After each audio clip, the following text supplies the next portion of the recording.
Archeos Tazenda, Diversamente Sardi e Nurnet. Siamo abbastanza griffati per poter girare questi video? Ci pare proprio di sì. Ci troviamo su Elli in provincia di Cagliari e a voi il Nuraghe Piscu. Ma subito dopo la sigla!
Bene, questo è il Nuraghe Piscu, che in questo territorio della Trexenta rappresenta il monumento maggiormente rappresentativo e nel territorio ha una posizione assolutamente strategica e di controllo sulle vallate circostanti.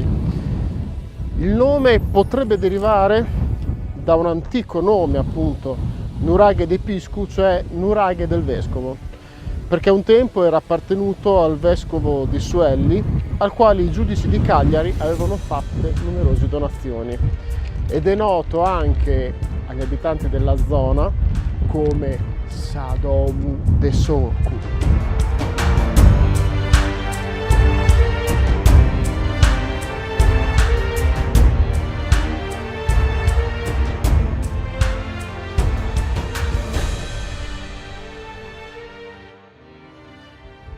La struttura è una struttura quadrilobata che è formata quindi da una torre centrale e da altre 4 torri che oggi sono semidistrutte. Poi qui possiamo vedere alcune capanne, ma ora ci indirizziamo verso l'ingresso che è esposto a sud.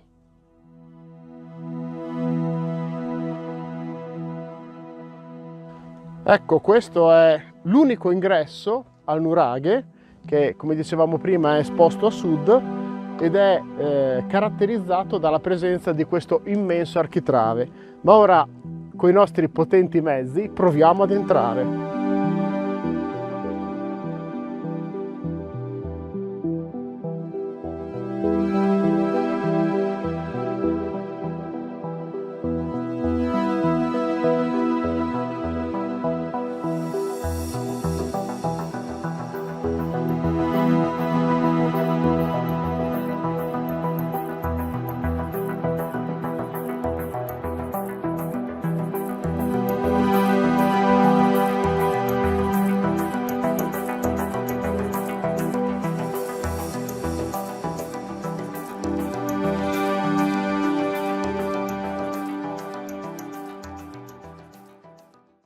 Dagli scavi effettuati già dal 1860 sono rinvenute una grande giara infissa in terra, coperta da una lapide, gusci di ostriche, zanne di cinghiale e ossa di animali.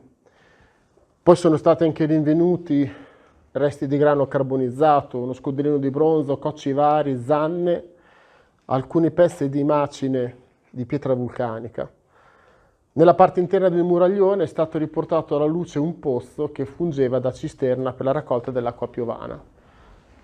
Ma qui, appunto, ci troviamo nella Tholos centrale. Come potete vedere, purtroppo è crollata la parte superiore, ma questo comunque ci dà la possibilità di godere di questo spettacolo, della visione del cielo aperto su di noi.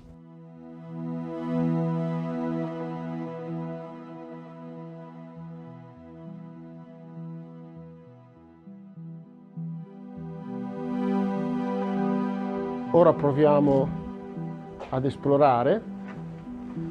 Troviamo una prima nicchia sulla destra, una seconda nicchia sulla sinistra e vediamo dove ci porta il cortile esterno.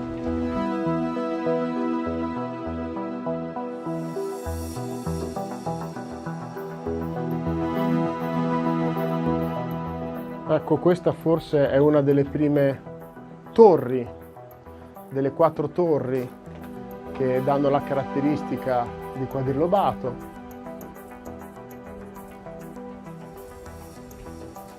Anche questa ovviamente è crollata. Comunque sia, ricordiamo sempre che ci troviamo di fronte ad opere di 3500 anni fa.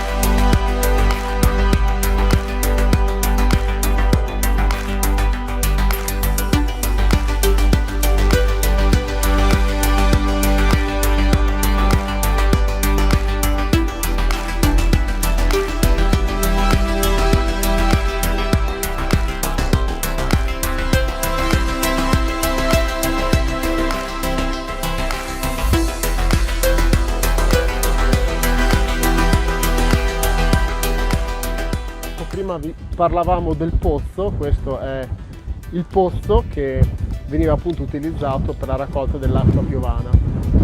Non mancava assolutamente nulla, tutto il necessario c'era.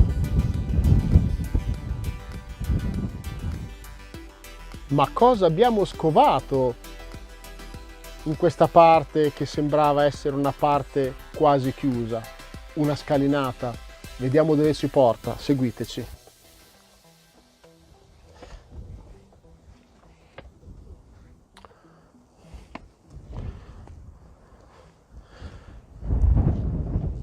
Ecco, questa scalinata ci porta proprio verso l'esterno di una delle torri laterali del nuraghe e molto probabilmente qui esisteva un camminamento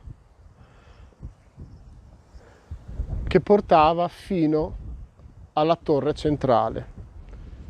Bene, e dal nuraghe Piscu e da questo vento che sta spazzando la Trigzenta vi salutiamo, questa puntata è terminata, alla prossima, ciao a tutti e scrivete qui sotto!